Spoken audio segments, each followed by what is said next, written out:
Hey there, peeps. What is up? I hope my sound is good this time. I guess Portal will check that while we are live. It's some problem with this sometimes. But yeah, look, I can't believe it. It is our 1 year anniversary. Can you believe it? You're making it sound like we're a married couple. Isn't it usually a paper anniversary? Sorry? It's a paper anniversary. Yeah. I think that's what it's called. I think so. I'm not too sure. But look, like the first things first. Like, with my Paul and I are starting this, and we're going to be joined shortly by Campaign Charlie, and maybe Charlie Brooks. I'm not too sure. If he's alive. Yeah, if he's alive. And the reason why we're starting is because we're well, this is how it started, wasn't it? It was a conversation about a year and a week ago. This time last year. In fact, my mic's very quiet. Is it? A message saying my mic's quite quiet. Maybe able to adjust that. I guess it's good on that, yeah.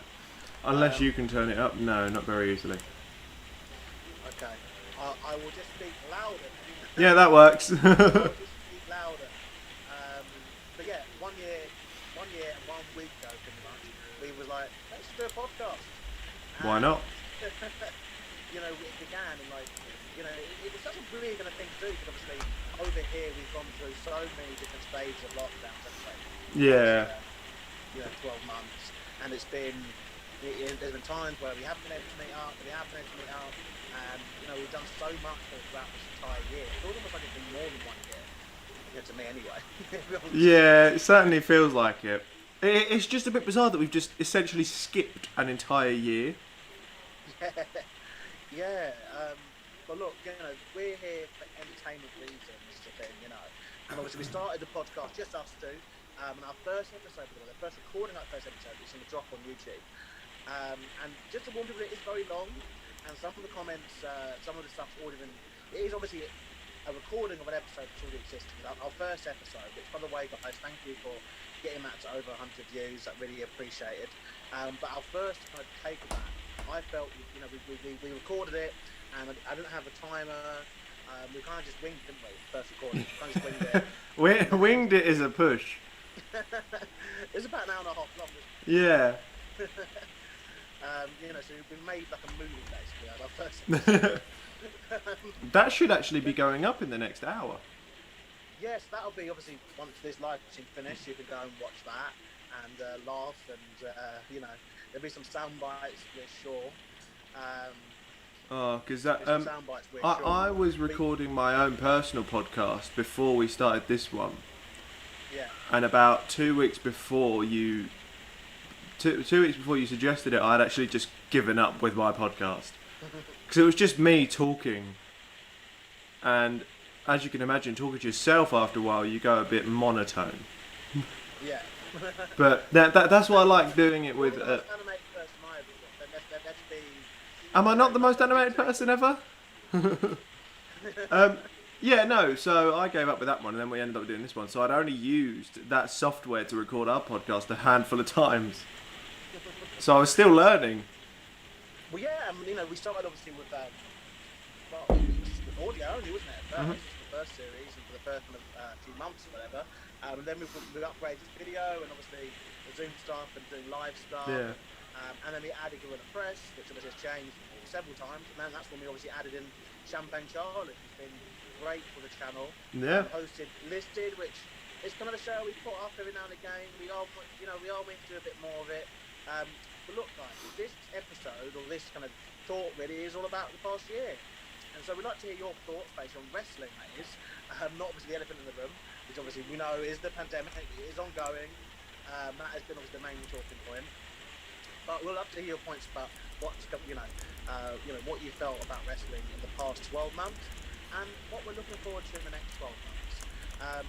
So like I said, we're going to be joined very shortly by Champagne Charlie. Before I added him, I have one thing to say. There's another thing that did come up in the last 12 months. It's not something which we usually discuss, but I feel it needs to be addressed when we talk about wrestling as a whole. And that's regarding the Speaking Out movement. And this is a statement which I'm going to read it out, and that'll be all that I said about this. As obviously our goal here is entertain. So the statement is as follows. So we here at Talking Back, we're shocked and devastated to hear of the news of allegations made to several members of the wider wrestling community throughout the past 12 months. It's not our place as an entertainment product to make further comments, as obviously, like I said, we are here to entertain you and to have a laugh. But we fully support the victims of this movement, and we hope that the business is being tidied up so that it does not happen again. And that's obviously a sentiment for myself, and that will be kind of all we have to say kind of on that issue. And let's get on to talking about more wacky stuff. I'm just impressed at how long we went without even mentioning it. Well, yeah, like, I mean, I think we had a discussion, didn't we? I think we decided just not to mention it. And yeah, well, the whole point of the Talking Crap podcast is we're not a political podcast. Yeah. When I say political, I don't mean like Jeremy Corbyn and all that jazz. Christ, no, that was 10 years ago. What I mean by that is like wrestling politics. So, for example, the Speaking Out movement and anything that could be considered kayfabe. Yeah.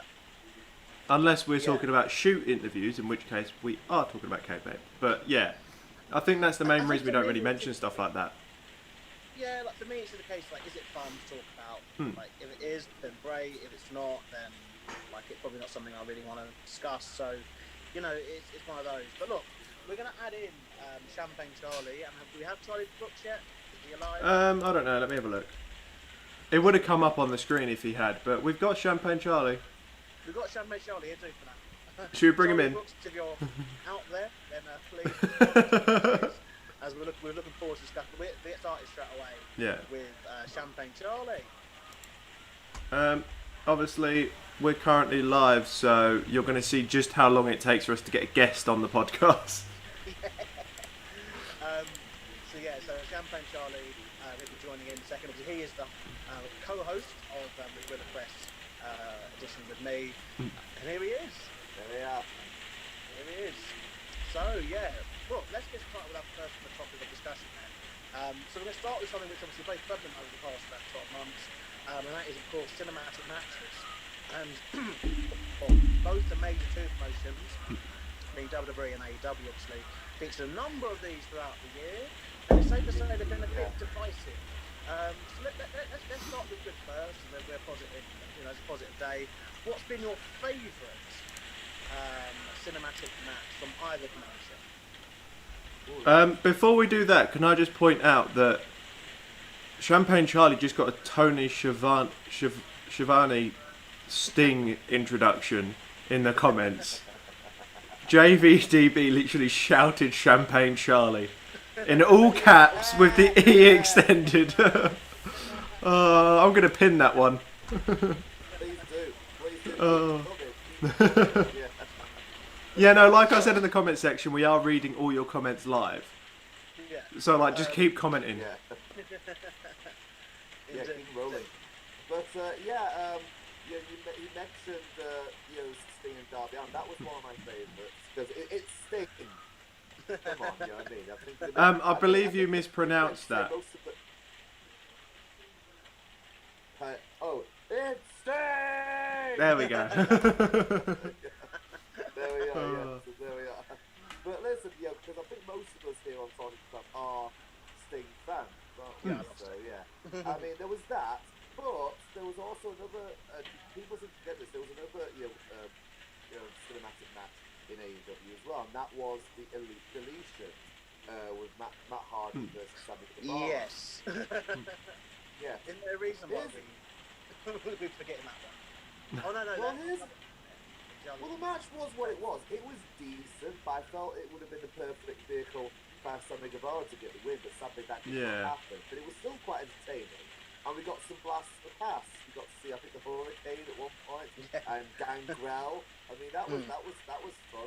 So wasn't there like another one? Like, it was kind of not cinematic, but it was kind of like a gimmick thing where it was Big Swole and. Oh, we had the tooth and nail match. Yeah. That happened at All Out. Yeah, that was more like a. I don't know if it's cinematic or not, because it was kind of more like a backstage kind of brawl session, that kind of thing. Well, you had the camera followed them. Yeah. Like one take kind of thing. You say that, but NXT did a very similar match. It wasn't necessarily a gimmick match, but it was a cinematic match between Johnny Gargano and Tommaso Ciampa. One final beat. That was a cinematic match, but it was also a backstage brawl. Yeah, like the thing with cinematic stuff is it seems to be the either seems to be the absolutely crazy stuff. Yeah. By the way, we apologise. There are still some audio issues. I'm being told. I don't know whether it's some. We'll just have to speak louder. Champagne, Charlie, and I.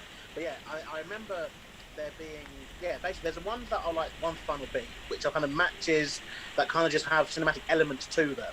They're not obviously the wonderful world of the Bray Wyatt, that kind of world where it's just insane.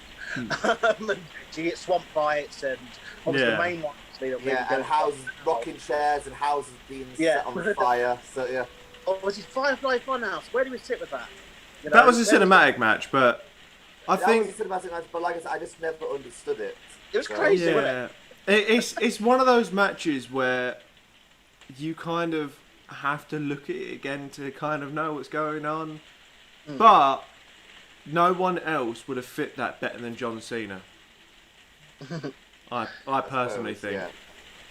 Yeah, I guess him being part-time, obviously, was able to do that. Well, and he's quite charismatic as well, so I don't think there's anyone else that could have really pulled off that kind of match with Bray Wyatt other than Cena. No.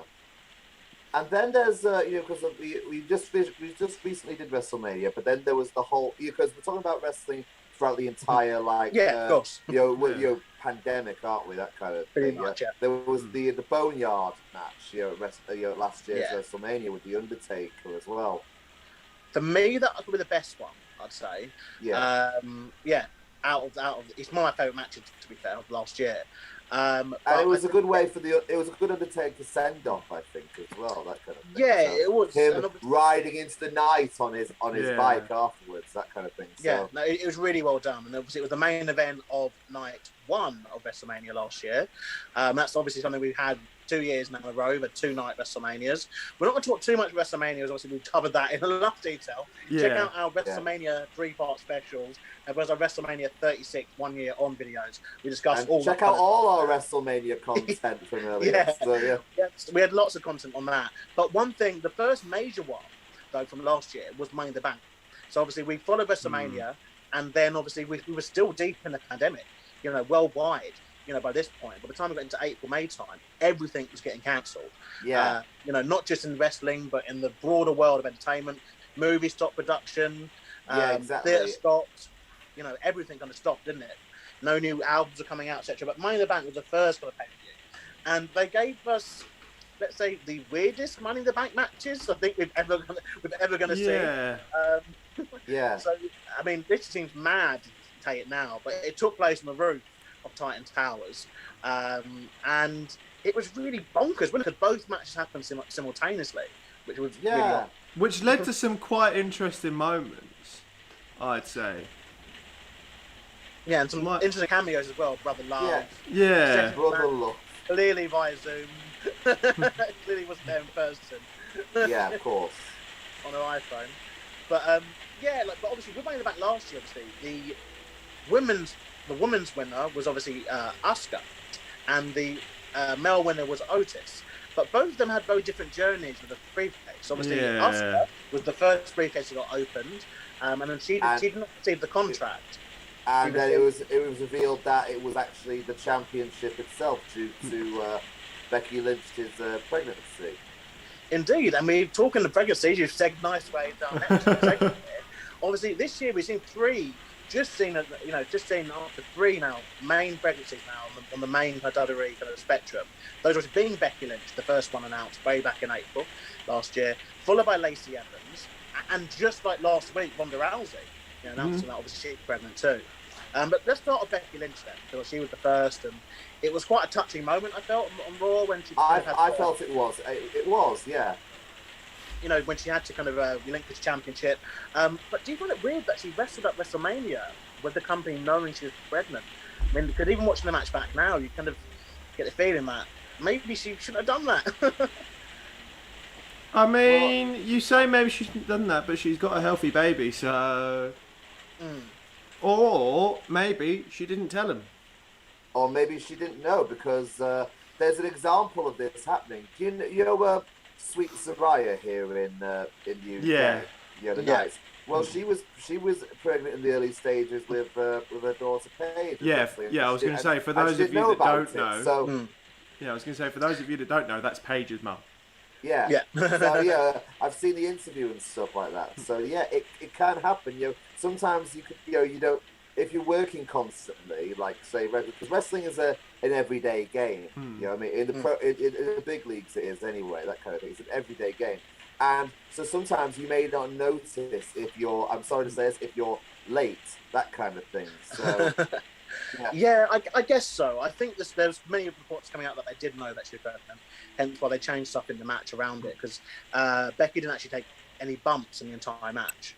If you rewatch it, she was rolling, she was staggering a bit, but she would never actually bump him, which obviously... But even taking a roll, though, can be quite dangerous, that kind of thing, because it's still a physical contact. Yes and no. That being said, another good example of training / working while being pregnant, Eva Marie, if you remember correctly.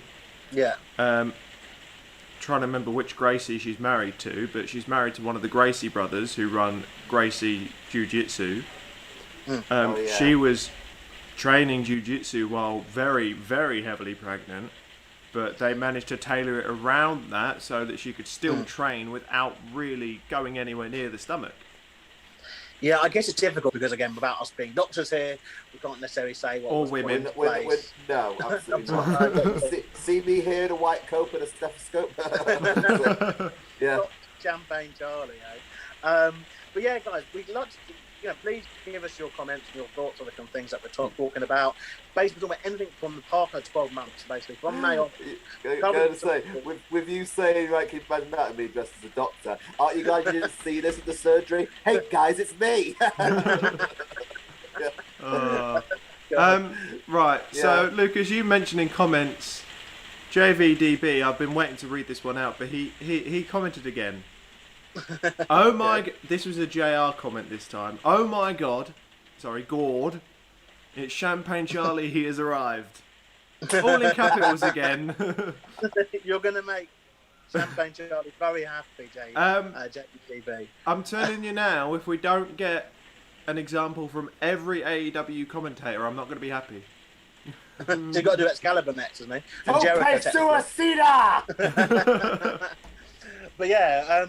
Yeah, look, next obviously on the list was Lacey Evans. She got involved in a very interesting storyline with Ric Flair and Charlotte. Just at the beginning of this year, really, wasn't it? January, February of this year. How great would it be if the baby's first word is "woo"? This could end up being the longest storyline in WWE history. The nappy crapping, floor crawling, milk wanting son of a gun. Oh dear. Yeah. We can keep going with these. We really could, but please, even in the comments, guys, if you have any other nickname for this Lacey Flair baby, that is going to pop out. Lacey appearance. But I mean, the plan for that though was that Lacey was meant to win the women's title and then go on to WrestleMania and face Charlotte. Yeah, there we are. Charlotte had a very I'd like to say she had an interesting WrestleMania. She wasn't on it. That was what was interesting about it. Yeah. She obviously wasn't on it. There's obviously a lot of stuff when they get to involving Andrade, in terms of him getting released. And then who's got on to good things already, it seems. So. Yeah. This is the thing we get to that very, very soon. But Lacey Evans, I felt, it was very odd, this storyline. And WWE, obviously, the past year, they kind of used the pandemic as an excuse to kind of just get weirder and weirder with some of these storylines.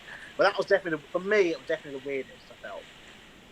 Yeah. It was bizarre, but it was... I couldn't help but laugh at it. But that being said, we've had weirder. Yes. At least it's not Beaver Cleavage weird. That's all it is. Yeah. Okay, or anything like that, I guess. Yeah. But look, we're switched to AEW then. So AEW correspondent, Champion Charlie, you're in here. Again, Charlie Brooks calling you out. Where are you, bro? Join us. Send them the link again or whatever. But yeah, like AEW, big signings from AEW the past 12 months or so. Obviously, all kind of in succession too. Obviously, Sting debuting on the Winter is Coming edition. Yeah, the special Winter is Coming Dynamite special. Yeah, that was. How they didn't get copyrighted by Game of Thrones, I don't know. I really honestly do not know. But Tony Khan has the money, so there we are. True. So who's been your favourite signing then? Well, I'm not going to include Sting in this one because it is quite obvious. You know, I mean, he was kind of like that. That was a big shock and surprise. You know, Sting showing up, that kind of thing. It's very difficult to say. I mean, there was some great debuts, but there were some that were very lackluster as well. Different ways to bring it. I mean, I found it shocking when they brought in Paul White, to AEW, even though he's not an active. I don't know if they're going to use him as an active wrestler or not. Just the fact that they'd managed to score Paul White, from the WWE to join them, that was a big thing right there. Do you know what I mean? It really is. Yeah. And I'm just a little bit worried about that signing though, because obviously he's got a Netflix original series called The Big Show, and now that he's it got cancelled. No, it got cancelled. Yeah, I was worried that would happen. Netflix, one series got cancelled. Yeah, that got cancelled before this happened. So yeah. That's disappointing. I enjoyed that. I did enjoy it as well. I thought it was quite fun too. Yeah, it was fun. Yeah, there was this really weird thing as well with the Netflix specials, because obviously Gabriel Iglesias got his own one, and a few others got their own ones. And they did like this mix-up, didn't they? Yeah, they did this. They did like 3 Christmas specials with all of them meeting, and I'm like, wow, that's bizarre. Episodes, yeah. Yeah, obviously Gabriel Iglesias, a massive WE fan, has already met Big Show multiple times. Yeah. Going back to debuts though, one of the lackluster ones, they could have done this better. I mean, he's a great athlete, but the way the feud was awful the way they brought him in, and that was Miro. Yes. Yeah. Yeah, I was excited about that one. I was excited about it, yeah, but here's the thing. The best thing about the feud that he had, Cena and Kip Sabian against best friends, was actually the ending match of the feud, the Arcade Anarchy, and that was pretty much it. I enjoyed seeing the wedding between Kip Sabian and Penelope Ford, because it was James Mitchell who was presiding over it, so that was great fun. James Mitchell is one of my favourite managers of all time. Fantastic, man. Yeah. Other debuts were probably at the start of the pandemic. The first no audience episode of Dynamite, we saw the debuts of Matt Hardy in AEW Dynamite and the late great John Huber, formerly known as Brodie Lee and Luke Harper. Yeah, that was You're right. That was right at the start of this, wasn't it? They both debuted the same night. Yeah, I don't know if Brodie Lee was one of my favourite signings, but he ended up being one of my favourites in AEW. Yeah. Because obviously he went from once again, rest in peace. Yeah, he went from being kind of a tag team / faction, not even a main face, just kind of, I don't even want to call him a lackey, but he kind of was to Bray Wyatt. Yeah, but he became really believable as a main contender. Yeah, and then he goes on to be like one of the best in AEW, running a faction, and even having outstanding singles matches, obviously winning the TNT Championship, which now Brodie Lee Jr. has. Yeah, the original belt, the one that he won, Just recently we had Christian Cage join I almost said TNA then, because the theme he has in AEW is the same theme that he had in TNA. And the same name, the instant classic, Christian Cage. Exactly. So, yeah. Here's the thing, though. It's not just about the big names in AEW that made debut. There have been new stars coming in on Dark or on Elevation who have slowly made their way up. I mean, you look at some of the tag teams they brought in, such as Top Flight. They turned heads pretty much straight away. Yeah. They were on Dark a few times, and then they were pretty much elevated straight up to Dynamite. Another tag team is we were talking with Joe Legend a while ago, and he said AEW need more monster teams. I think we got that in Bear Country, who recently appeared, in AEW. 2 giant guys, that kind of. So it's not, to me, it's not just about the big stars. It's about introducing the new talents as well, that kind of thing. So I think possibly my favourite signing was Ethan Page. Yes. Because I've been following. Oh yeah, Ethan Page. Yes. I've been following his career for a few years before he was in Impact Wrestling as well. And then possibly my favourite debut, even though he's not contracted by AEW, but my favourite debut was Kenta. Oh, Kenta, yeah. I obviously everyone knows I called. I did a few things about the women's Japanese bracket that happened a few months ago. So Ryu Mizunami has stuck around on the AEW roster since then. There were some talent I was happy to see come in, even if it was just for a short time. I was very, very sad that they didn't capitalise on a lot of it, though. I mean, we saw one of my personal favourites, who actually was a favourite of a lot of the audience, was Maki Ito. I mean, she got a huge fan following, but unfortunately, it wasn't a long stint. She just did a few matches, and then she went back to Japan. Yeah. Oh, another person who I was very excited to see debut/sign. I don't know where she's gone, but Awesome Kong.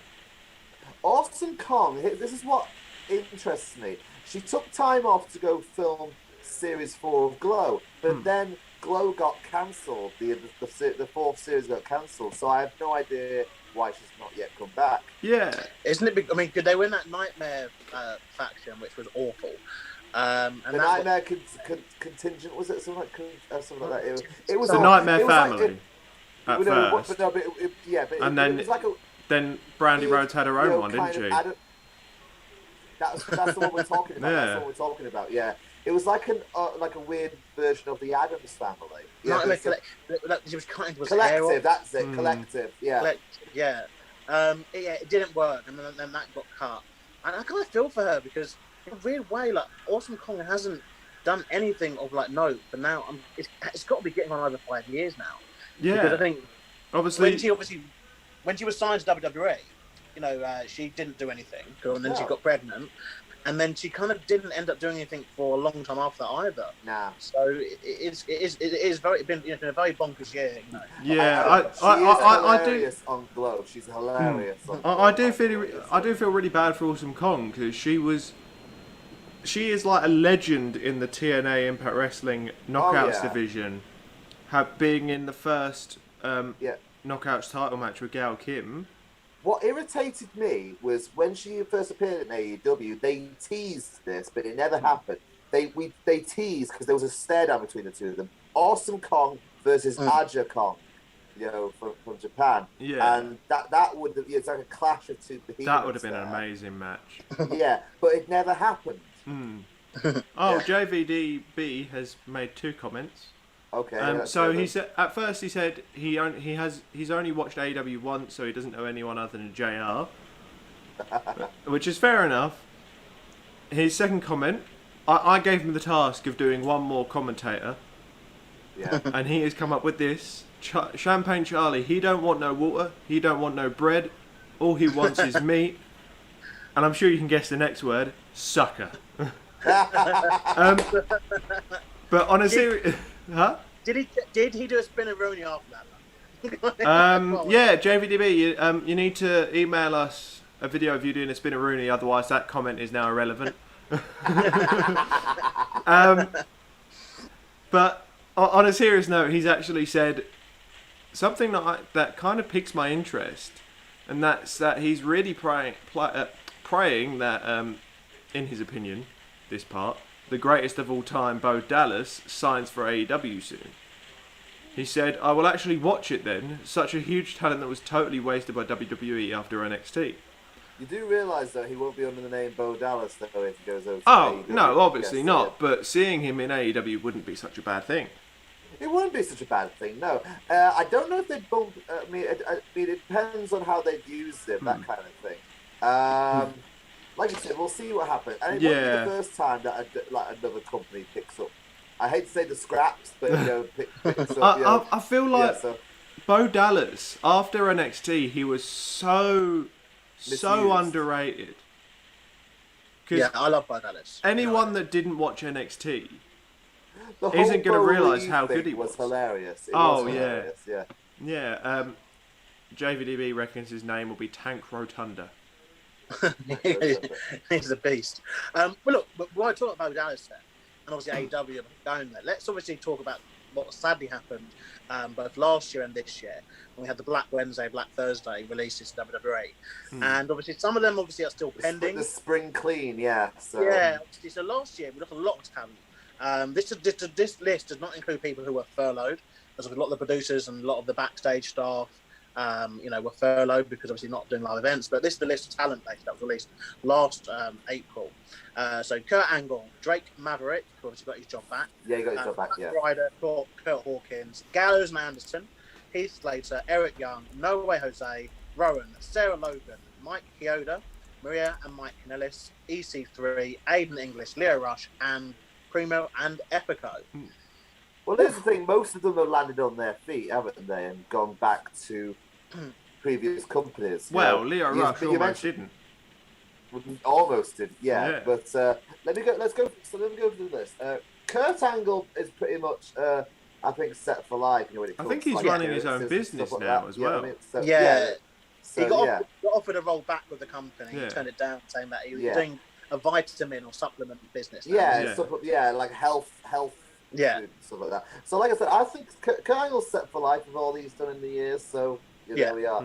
Gallows and Anderson, they're obviously doing this whole Forbidden Door thing. Well, they're back with the Bullet Club. The Bullet Club. Yeah, the club with AEW, Impact, and Impact. That kind of thing. Well, they went straight to Impact Wrestling, picked up the tag belts, then dropped them to obviously Finjuice, and now they're roaming around with Kenny Omega as the fake Bullet Club.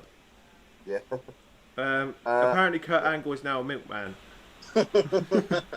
He's not a milkman. EC3 went to Ring of Honor. Yep. Yeah, that was a weird one. EC3 did a few rounds on the Indies. Like he made a few appearances in Impact Wrestling, obviously facing Moose for his original TNA World Championship that he won. Yeah. I think everyone thought that he would go to Impact. I figured he'd showed up there. Why wouldn't he stick around?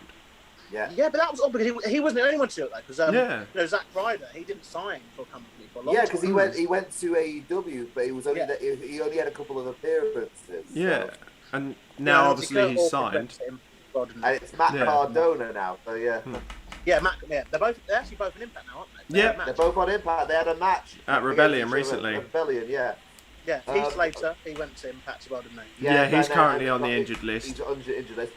Mike Bennett and Maria Kanellis, they're in the Ring of Honor now, but they had one stop off on NWA Shockwave during the pandemic, where Mike Bennett unsuccessfully challenged Nick Aldis for the NWA Championship. Yeah, now Mike Bennett's back in Ring of Honor with his original faction, so it's good to see that he was welcomed back with open arms to Ring of Honor.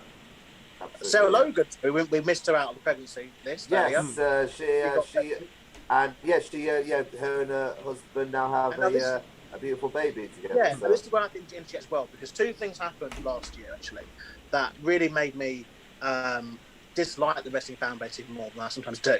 But Sarah Logan was on one of them. Like basically Sarah Logan and Renee Young both did the. I don't know why they do this, but I guess it's obviously to create hype, but they did the post of got a big announcement to come. Everyone thought it was wrestling related with both these things. And they got so obsessed with being, obviously, maybe Renee Young was going to re-sign with WWE, or maybe she was going to go to AEW, maybe she would do whatever. And they thought Sarah Logan, again, maybe she could be going to AEW or Impact or back to WWE, whatever it might be.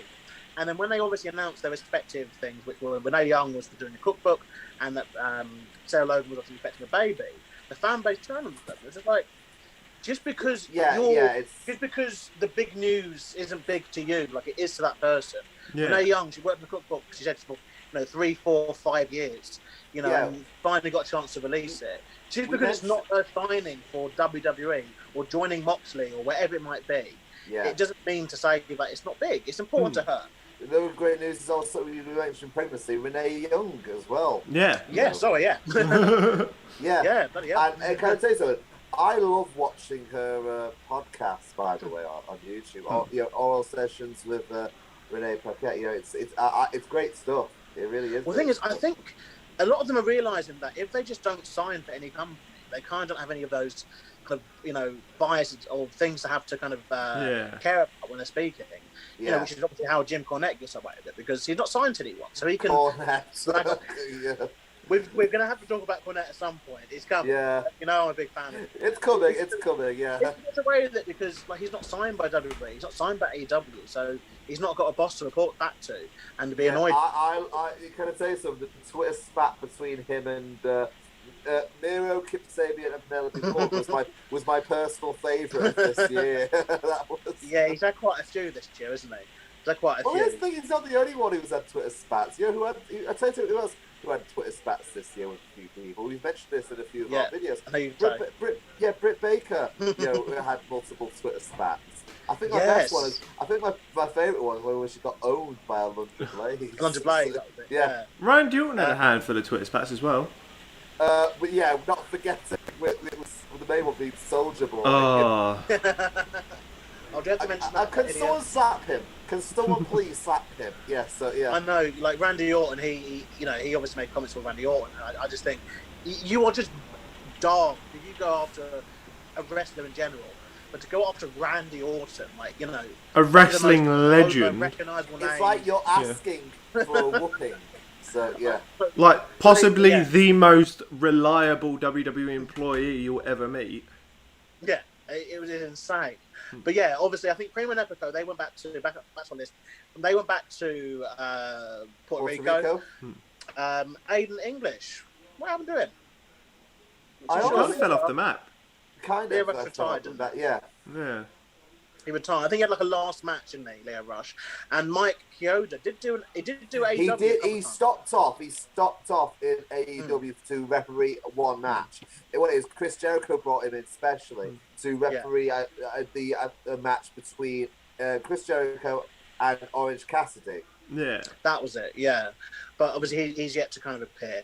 Now this year's release is obviously we touched upon briefly before, but we've seen obviously before this Black Thursday, whatever. Andrade, Lars Sullivan, and Steve Cutler were released earlier in the part of the year, but the main ones, obviously, from this spring cleaning were obviously Samoa Joe, Mickey James, the Iconics, Chelsea Green, Tucker Knight, Kalisto, Bo Dallas, who's obviously mentioned by JvDB, and Wesley Blake. So obviously Wesley Blake joining Steve Cutler on the unemployment line, and it's just mental to think that there were people who were champions who were on WrestleMania who then found themselves without a job to go to. Within like 24 hours. Yeah, a few days. Obviously, Samoa Joe's last appearance for the WWE coming in that rainy start to WrestleMania 37 in his little Mac. And yeah, like obviously, we talk about July 14th is coming up, obviously in a couple of months, and that's when these people are allowed to work for other companies. Will be free, so, with the exceptions of Andrade and Lars Sullivan and Steve Cutler, who are all, I think, now out. Well, Andrade didn't actually get a 90 days, did he? No, he's already announced for AAA. Yeah, he didn't get a 90-day no compete. Yeah, Andrade El Idolo to challenge Kenny Omega for the AAA Mega Championship. It's mental, and he's facing Del Rio as well, or Alberto Alpatron.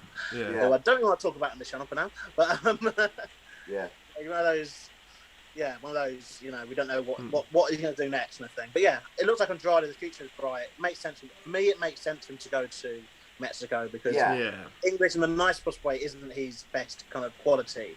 Because he was a big star in Mexico before WWE. Under the name El Idolo, yeah. But he was a masked wrestler back then. It wasn't until he went to WWE that he lost the mask. Well, he's still a luchador. He's just a luchador without a mask. Yeah, so yeah. But yeah, I mean, obviously we wait obviously to see where those people end up over the next kind of few months.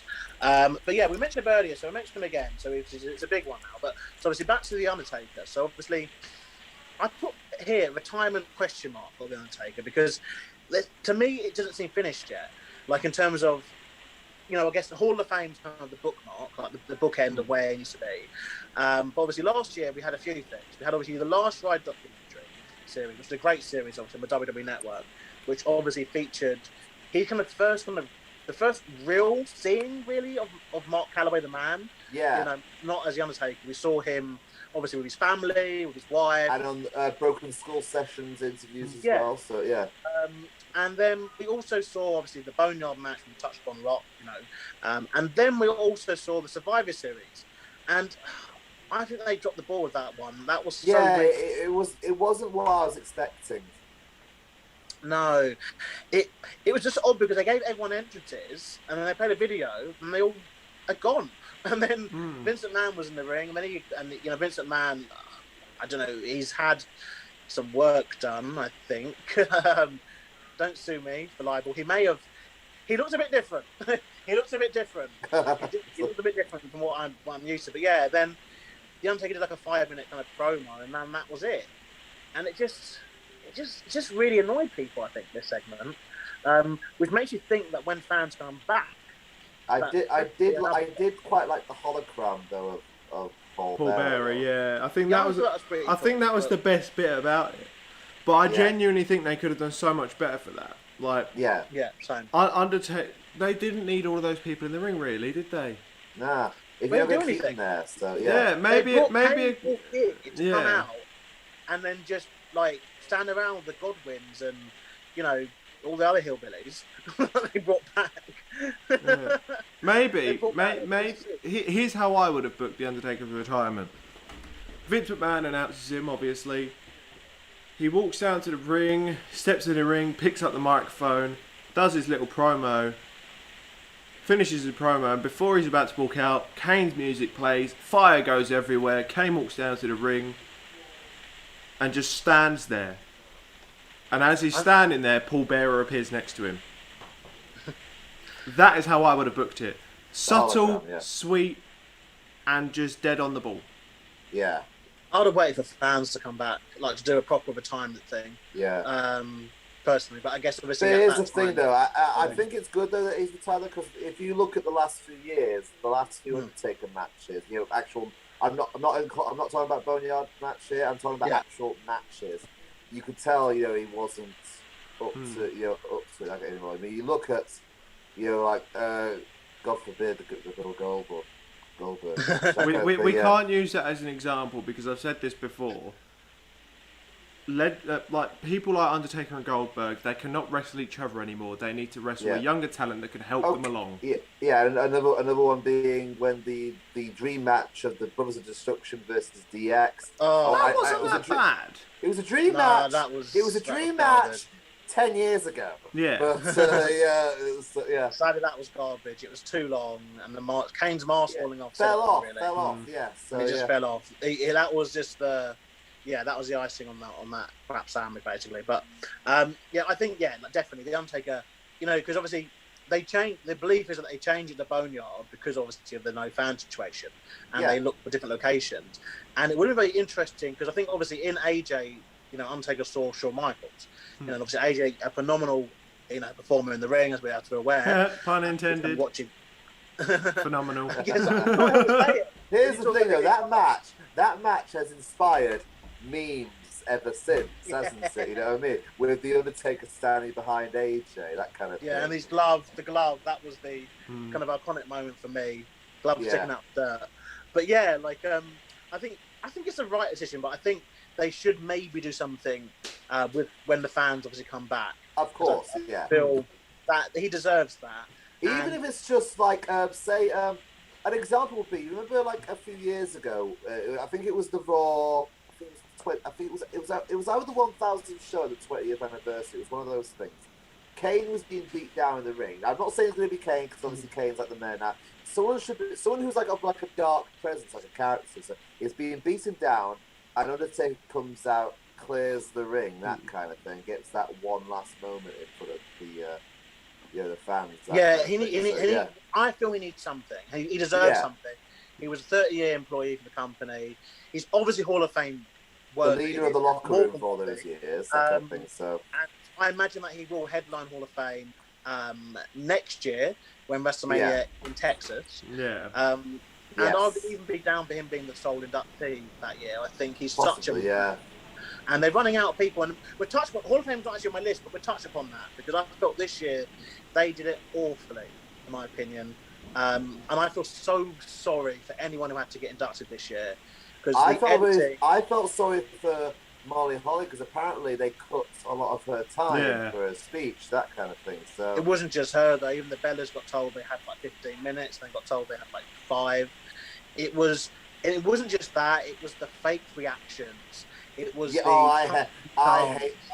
It's not just the Hall of Fame. They've done that. They've done that for quite a lot of stuff. Yeah. You know what I mean? Like I had to say this when sadly when Pat Patterson died, they had pre-recorded "Thank You, Pat" chants, that kind of thing. Yeah, which I get why they did it. You could tell it wasn't real. Like the idea is all there behind it, but the effect it has just isn't there. No, because the audience knows when they're being had. Yeah, it's like when obviously back in the day when SmackDown wasn't live, and you knew they were doing the pumping crowd noises, you know, on the on the show that would be released, or they'd edit it and they'd mix it, and they'd, you know, or when they were dialing down the Roman Reigns boots, you know, back in, you know, a few years back.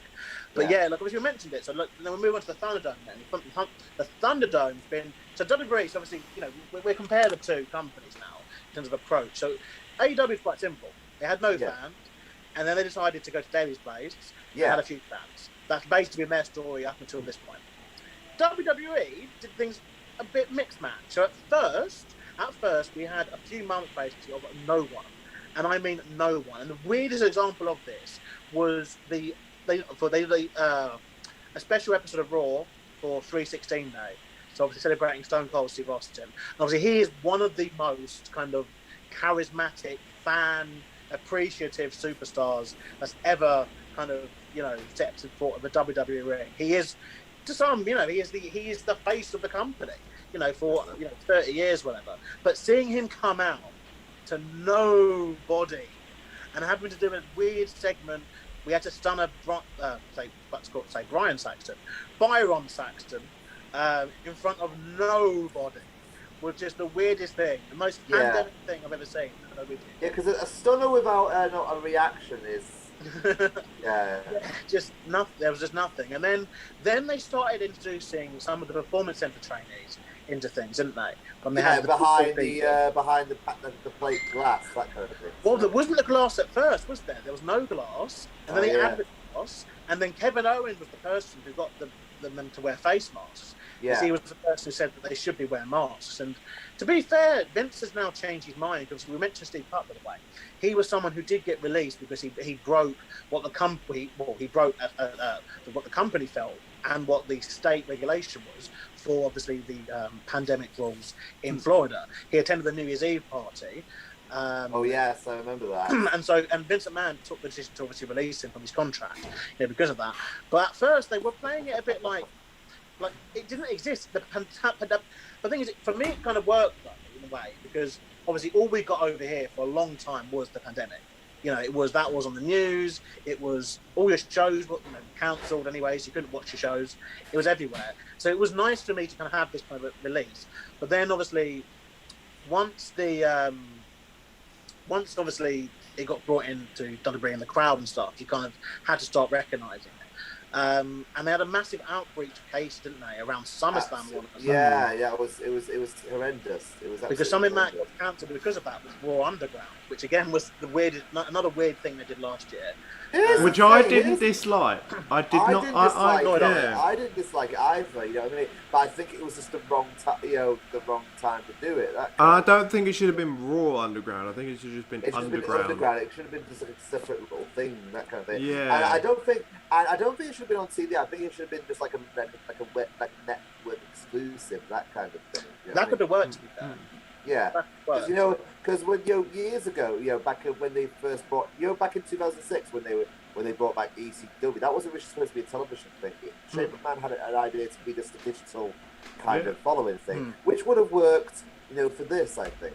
Well, yeah, because the thing is, on that note, to be fair, WWE, when they want to be, they're very, well, not when they want to be, they always have been kind of ahead of the game when it comes to embracing new technologies and embracing the internet. As obviously, way back when, you might remember this, Champion Charlie. Do you remember when Velocity and Heat moved to WWE.com? Yeah, I do. This wasn't 5 years ago, people. This was almost 20 years ago. Yeah, this is like in 2002 and 2003. Yeah. So. And so WWE already back then were embracing, and then they had WWE on demand, didn't they? Passed on demand a little bit. Because if you watch the network, they've got Legends Roundtables. It's actually a really good series to watch. It's a bit dated now. Yeah. It's basically a precursor and a better version, really, a more kind of open version of what would become Table for Three. Which also is quite good. It is quite good, yeah. but obviously it's very clean. It's very WWE kind of cleansed, whereas this one was very rough and ready, and it was with, you know, the stars obviously, you know, back then, but yeah, you know, they've always embraced it. So yeah, like I could see that. I don't see why they wouldn't do it as a YouTube. And obviously they have, I didn't know this. They have one of, I think it's 3 or 4 for YouTube in the world. You know, behind only Coco Melon and that Indian channel and PewDiePie. WWE is number 4 for the YouTube subscribers. Let's see how many subscribers they actually have. Yeah. While you're doing that, Potts, I want to say something. You were talking about people being released before and stuff, Lucas. There's one thing we got to mention. There was someone who got released after Spring Clean came to an end, and this bag of crap actually deserved it. Let's not forget the man in charge of what I like to call Bin Bag Gate, Mark Cabrano. Oh yes, of course, yeah. It's a shame that happened within the last 12 months, obviously. And it wasn't apparently it's not the first time that he's done it. Apparently Maria Kanellis came forward and said it happened to her stuff as well. It's an abhorrent, horrible way. As someone who, you know, I've lost jobs. You know, I've lost jobs, and I think you have as well. You know, it happens. And I'm given the duty of actually clearing out my own stuff. Do you know what I mean? So yeah. Well, yeah, like it's just little things. Like I remember, like I left a USB stick when I worked at Fortnum and Masons. I would left a USB stick there. For those who don't know, Fortnum and Masons is a really posh shop, by the way. Yeah, so, I don't need to name them because I don't know where. But look, it's a nice store anyway. It's not even like I'm doing this harm to them. But you know, I left them. You know, I got fired from them. You know, it happened. And then a few months later, they sent me back the USB stick I left on my desk, which that's just nice to do. It's just a nice thing to do. It had pictures of it, I think, and stuff like that. It was my property. They sent it back to me. And they sent it in a nice envelope, you know, with headed paper saying, you know, we think this is yours, Lucas. Thank you, kind of thing. But you know, WWE, they should be treating their release employees much better than this. Obviously, it's a shame it had to happen at the first. It shouldn't even have had to happen in the first place. In a pandemic, people losing their jobs, but to have them treated badly off the back of that, and that was just terrible. If you're gonna send someone their stuff, you should send it like, I don't know, in boxes or in like, if they're clothes, or you're like suit zip, suit bags, that kind of thing. Something like that. So, yeah, you'd think they definitely have something better, kind of, you know, planned, you know, for that. So yeah, because bin bag, it's kind of symbolic as well of how they actually think of you. So yeah, it feels that way. Yeah. Did you do some research on the numbers for YouTube? It's like 70 odd million, I think, isn't it? Yes, right. So I can go in order of top 5 if you like. Go ahead. Go for it. Yeah. So at number 5, it's 5 Minute Crafts with 72.2 million. Wow. At number 4, it's WWE with 76.5 million. See, I think you called it then, didn't you say? Yes, 4? Yeah.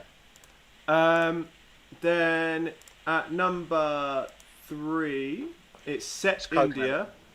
Oh no. Okay. Set India that's Sony in India. They've worked with Impact Wrestling before. To host a few shows there. Was that the Ring Ka King thing that they did, or? I believe so. Yeah, they've got 103 million. Then it's PewDiePie, who is the number 1 subscribed gaming channel in the world, with 110 million. He's the only YouTube gamer, I think, to have a Ruby play button. Yeah, it must be. Yeah, play buttons, if you don't know, are like the milestone awards that YouTube give out to YouTubers. And then the number 1 subscribed YouTube channel in the world is TSeries with 181 million subscribers. Wow, that is unbelievable. TSeries is based in India, and it was a big thing for music and that, wasn't it? So when YouTube launched in India, it's obviously the channel that everyone subscribed to. Yeah. Obviously, India, one of the two most populous countries in the world. Yeah. It's obviously going to be that. But yeah, the fact is, WWE are top 5 YouTube.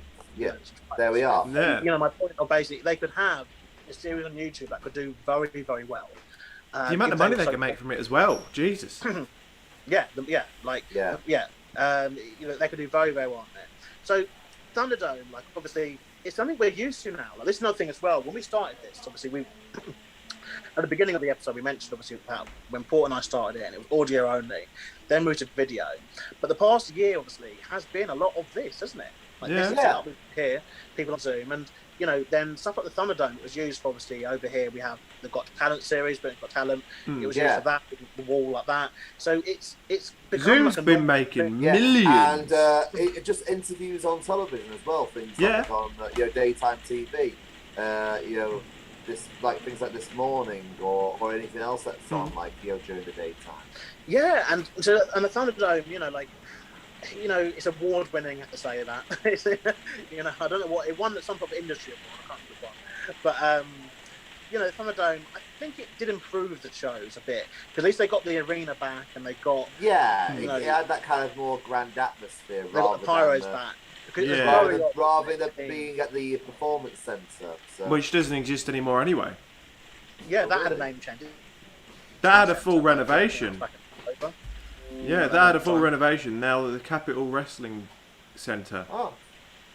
Yeah, I think it was at one of the takeovers in like October. I think they changed the name of it. But yeah, I honestly did not know that. So not even the CWC. It had obviously a renovation, but it's got the kind of mix now, hasn't it? Yeah. It's got the live in-person fans, and it's got the video wall, mini Thunderdome, you know, as I call it, you know, on that too. So it seems like something that the Wind Dome. They invest a lot of money in, didn't they? Yeah. You know, with this kind of stuff. But look, guys, let's hold on. Is the wind dome the effect of what you smell when you're standing behind the quiche or something? Maybe, yeah. No, I had to do it. WWE Hall of Famer, of course, quiche. Legendary guy. But look, before we move on to our last topic, guys, don't forget in the comments if you want to send us a comment or whatever. We'll try our best to read it out as we go on. And don't forget checking out.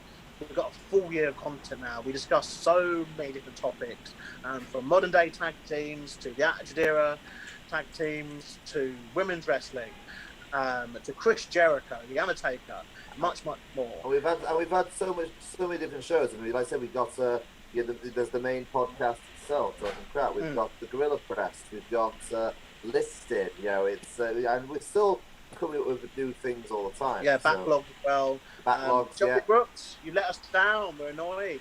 And Harry McDonald, where's he? Yeah, to be here celebrating with us. But look, no, those guys have been a great addition to the channel. Like, obviously, with the backlog stuff, they helped us out. It's been a cool kind of thing they've been able to do.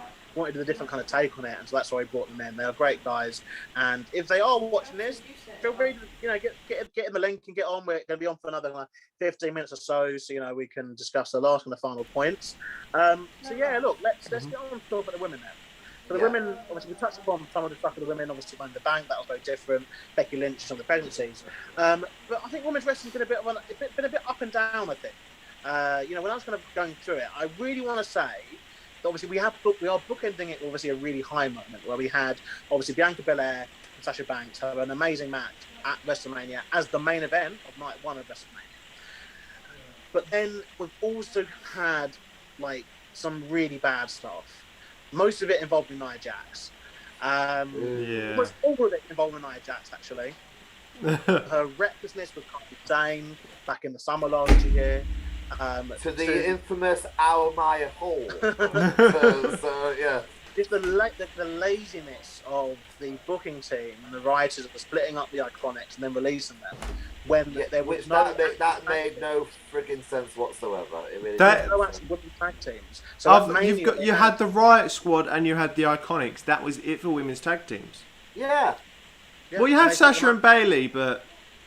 Sean Spears has said that there's a possibility of AEW bringing them both in as a team again, that kind of thing. So, so maybe AEW will get women's tag. Because obviously he's married to one of them, isn't he?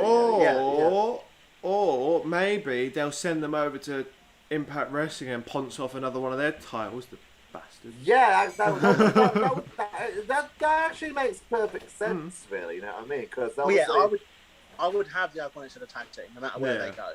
That's where the money from them, like, you know, and I think that would be the right thing to do. But yeah, like, it's annoying that obviously them.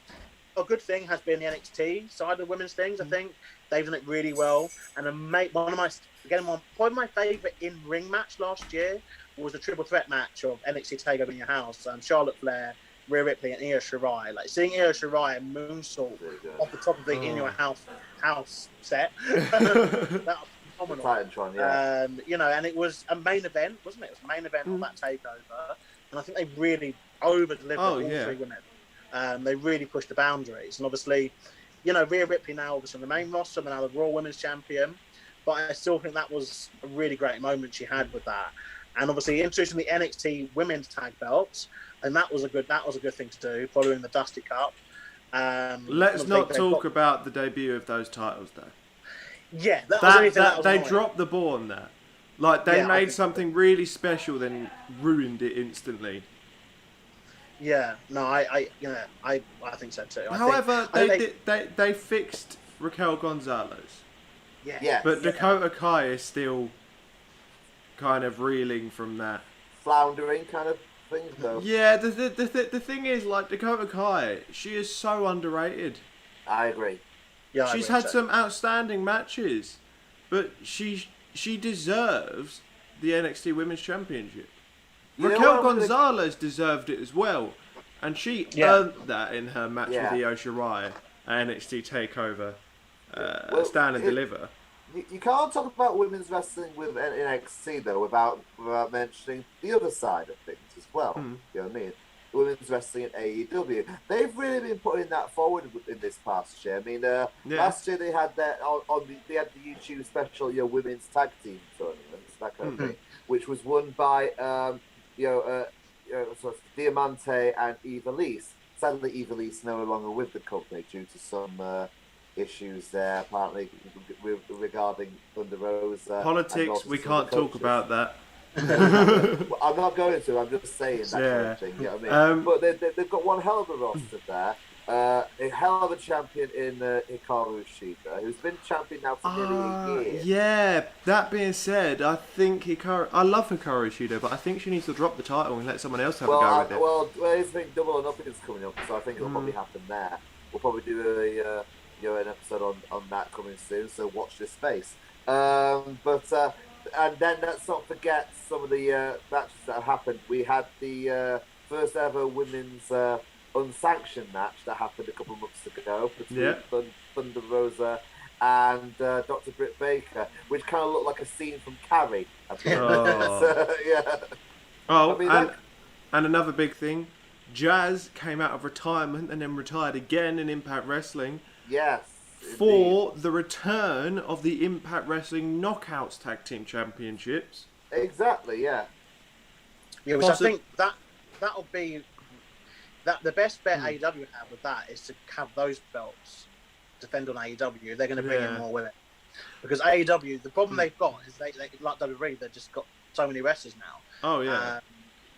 Even following WWE's recent releases, they've got 200 active wrestlers, which is bonkers.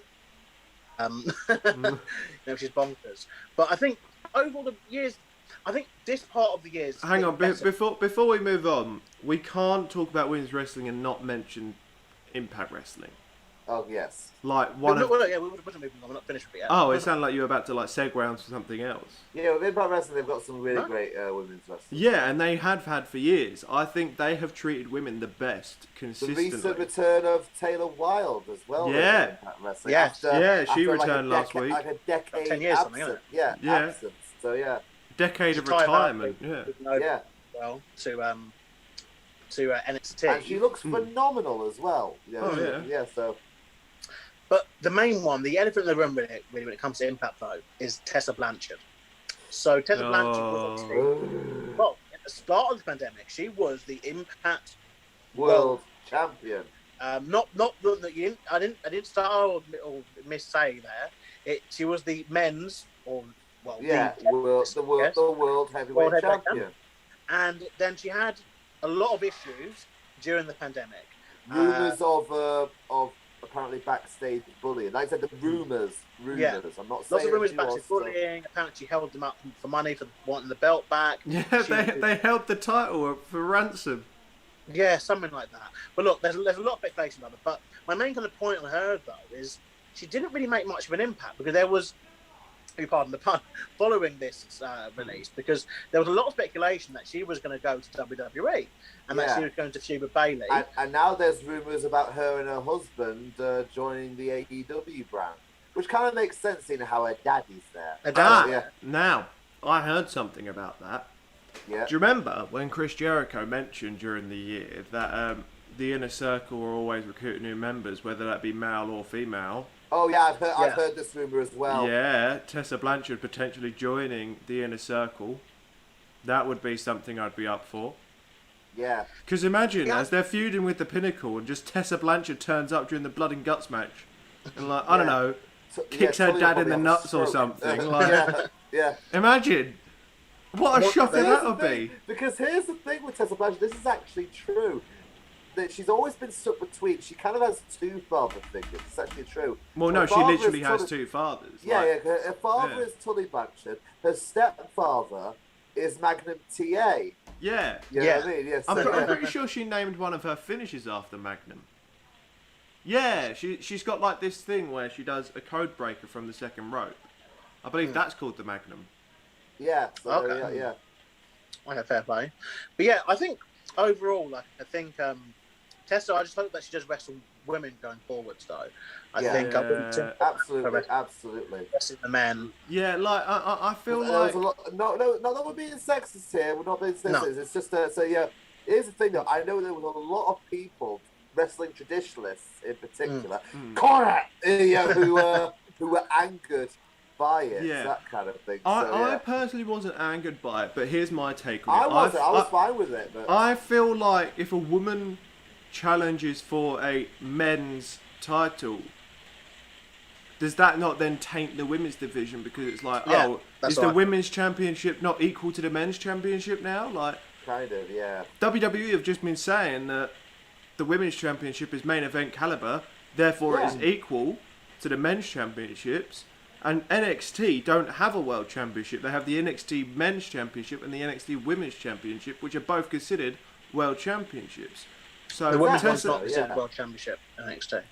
Yeah, not literal world championships, but like they're both considered top belts. Yeah. But to then have Tessa Blanchard go on to win the Impact Wrestling World Championship, why is that better than the Impact Knockouts Championship? Well, yeah, and also because let's be real, the other way round wouldn't work. No, that's what's annoying about it. You know, if a man wanted to compete for the women's belt, they get told no. Like on your go, you can't do that. That's obviously a disadvantage. Yeah. The only time that worked, a man winning a women's belt, was when it was either Santina Marella.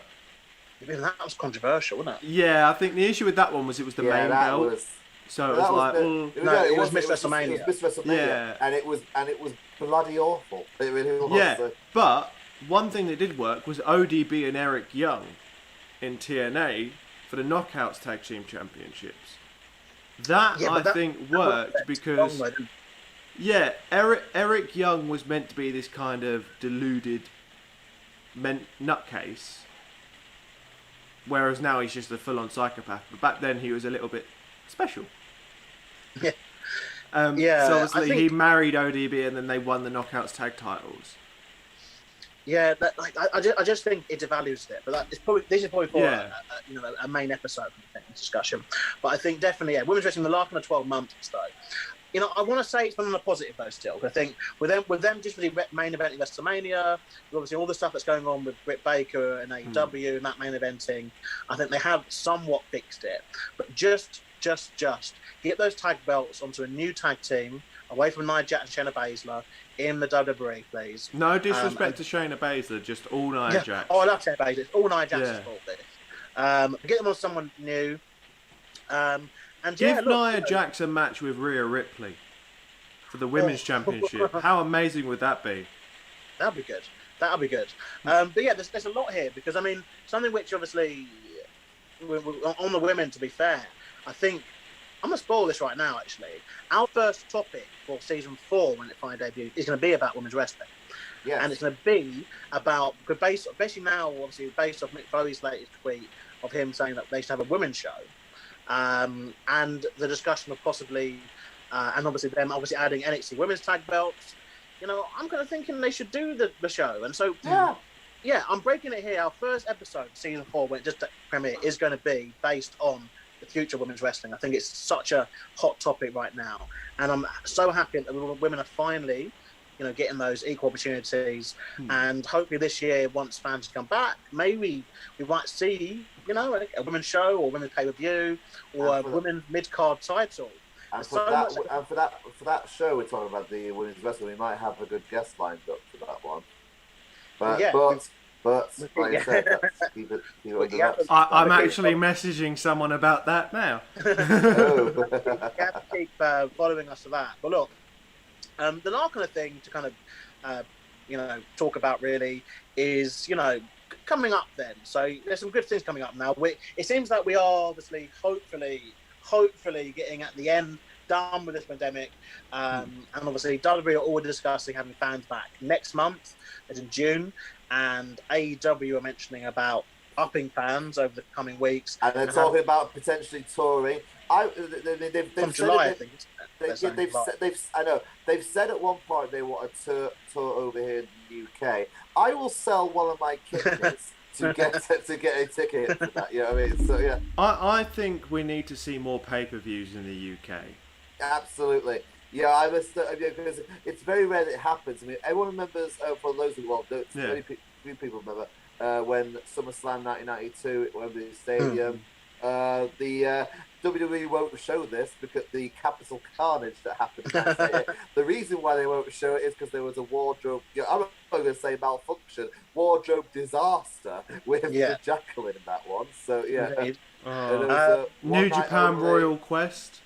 Yes. Yeah. But NXT London, do you know what? That's a company we haven't mentioned yet. New Japan. New Japan, yes. That wasn't even on the list. Yeah, New Japan.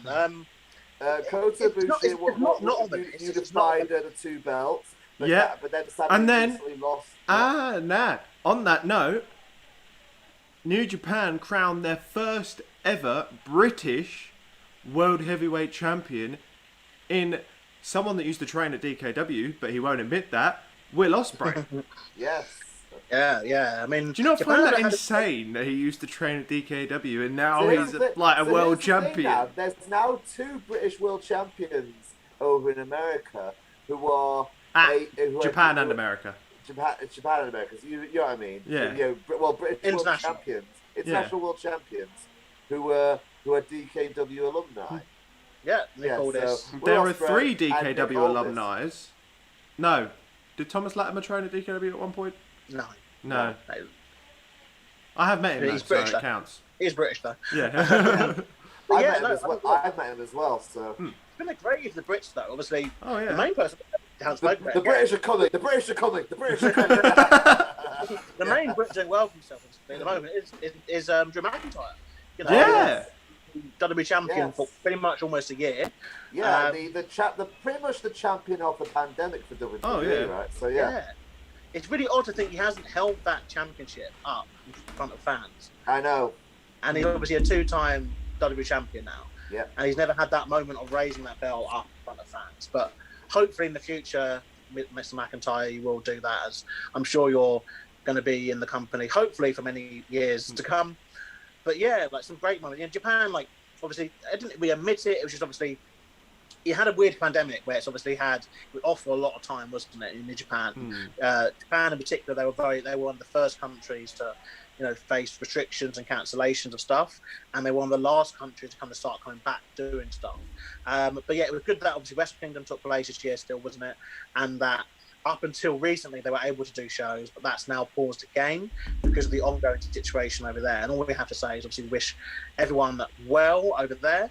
But yeah, look, there's loads of good stuff coming, it seems. Obviously, coming up, it seems, SummerSlam might be heading to Phoenix as well. So that'll be the first kind of show outside of Florida.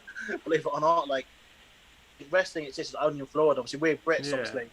So we had Progress returning early this year, obviously in tapings, basically, with no fans. On the network. Repco as well. DKW, we did our tapings back last year, Demolition. Please God, yeah. So. And yeah, but it's mainly all in Florida, isn't it? The two main companies. Yeah. Yeah, Jacksonville for AEW. Yeah. And Tampa Bay. Yeah, Tampa for WWE. Yeah, it's just been a mad year. But look, like we've had so much fun, like being able. These, by the way, are just some of the moments we've enjoyed over the past 12 months. There was so many things to kind of discuss that we could have discussed, but we wanted to keep it somewhat bite-sizable. But look, it's been a blast, obviously. Being part of this, and we look forward to obviously. Very soon we're going to have some changes coming, some of the episodes and stuff, like got some great kind of idea for stuff coming forward. And as obviously we come out of lockdown over here, we're able to do stuff obviously in person and not at too many distance and stuff like that. So looking forward to that, coming up. But yeah, look, and also as well, we will be doing. We promised it last week. We didn't get onto it. But we'll be doing our draft video very soon too, where myself. Porter, all involved to be fair, all involved in doing our draft. We'll do that very, very soon. But look, guys, don't forget, we've also got coming up the season finale of the Pipe Bomb Promo Challenge. Yeah. where we see Jack Walker from Team Josh taking on the returning Joey Legend for Team Lucas. Indeed. That's all still to come. But look, guys, we'll leave you with that then. So thank you, guys. Don't forget to like, share, subscribe. And we'll see you for our second anniversary very, very soon. Thank you, guys. Bye-bye. Take it easy.